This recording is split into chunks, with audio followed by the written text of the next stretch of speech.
ଶନିବାର ଦିନ ସେଉ ପ୍ରାତକାଳୁ ଉଠି ମୁଣ୍ଡ ଧୋଇ ଗାଧୋଇବ କରି ଦାନ୍ତ କାଟି ନିଜ ଘରେ ପରବେଶୀ ଲୁଗା ପାଲଟିବ ଧଳା କିମ୍ବା ନାଲି ଲୁଗା ନିଶ୍ଚିନ୍ତ ପିନ୍ଧିବ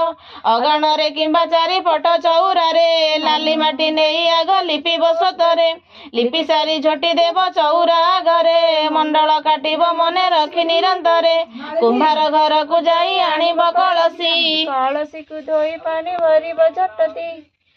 ନଦୀ ପାଣି ନହିଲେ ପୋଖରୀ ପାଣି ଦେବ ପୋଖରୀ ନଥିଲେ କୂଅ ପାଣିକୁ ଭରିବ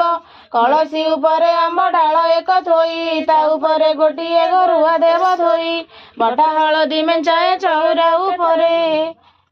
ବଟା ହଳଦୀ ମେଞ୍ଚାଏ କଳସୀ ପେଟରେ ଲଗାଇବ ତହିଁ ଏକ ବିନ୍ଦୁ ସିନ୍ଦୁରରେ ଅରୁଆ ଚାଉଳ ଗଣ୍ଡେ କୁମ୍ଭ ତଳେ ଥୋଇ ତା ଉପରେ କଳସୀକୁ ରଖିବ ସଜାଇ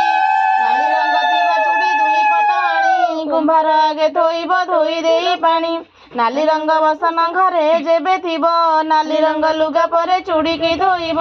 ନାଲିଆ ରଙ୍ଗର ଲୁଗା ନଥିଲେ ଘରେ ଧଳା କିମ୍ବା ନାଲି ସୂତା ଥୋଇବ ସେଠାରେ ଆଖୁ ନଡ଼ିଆ କଦଳୀ ପଣସ କାକୁଡ଼ି ଯାହା ଭୋଗ ଦେବ ତାହା ଥାଳିରେ ଦେବ ବାଢ଼ି ଗଜାମୁଗ ପରେ ଗୁଡ଼ ନିଶ୍ଚିତରେ ଥିବ ମାଙ୍କର ଗଜାମୁଗ ବହୁତ ସରାଗ